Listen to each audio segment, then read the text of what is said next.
సీతారామరాజు జిల్లా చింతూరు ఏజెన్సీలో 2 రోజులుగా భారీ వర్షాలు కురుస్తున్నాయి. భారీ వర్షాలతో కూనవరంలోని శబరి గోదావరి నదుల సంగమం దగ్గర క్రమంగా వరద ఉధృతి పెరుగుతోంది.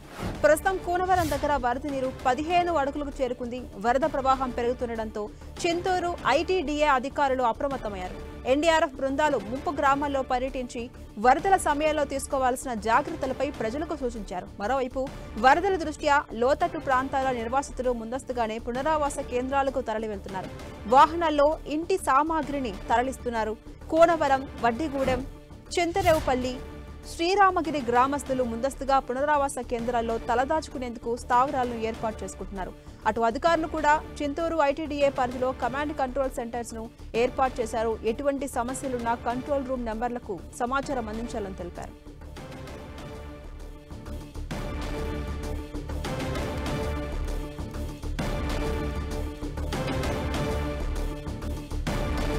అటు విజువల్స్ మనం 10 టీవీ స్క్రీన్ పై చూస్తున్నాం. వరద ఉధృతి క్రమంగా పెరుగుతూ ఉంది. ఈ నేపథ్యంలో లోతట్టు ప్రాంతాల ప్రజలు కావచ్చు, అధికారులు ఏర్పాటు చేసినటువంటి పునరావాస కేంద్రాల్లో తలదాచుకునేందుకు వాళ్ళ ఇంటి సామాగ్రిని కూడా ట్రాక్టర్లలో తీసుకెళ్తున్న దృశ్యాలు మనం చూస్తూ ఉన్నాం.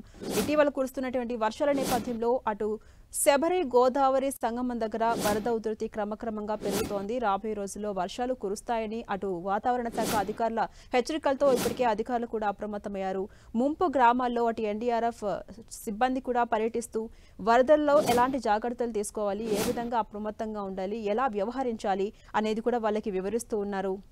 అదేవిధంగా ఇప్పటికే కంట్రోల్ రూమ్స్ ని కూడా ఏర్పాటు చేశారు. ఎటువంటి సమస్యలున్నా, ఎటువంటి ఇబ్బందులున్నా కూడా ఆ నెంబర్స్కి కాల్ చేయాలి. వెంటనే అధికారులు మీకు రెస్పాండ్ అవుతారని చెప్పి ప్రజలకు అవగాహన కల్పించే ప్రయత్నం చేస్తున్నారు. ప్రస్తుతం మనం విజువల్స్ లో కూడా చూడొచ్చు, క్రమంగా ఆ వరద ఉధృతి పెరుగుతూ ఉంది. శబరి గోదావరి నదుల సంగమం దగ్గర కురుస్తున్నటువంటి వర్షాల నేపథ్యంలో వరద ఉధృతి పెరుగుతోంది.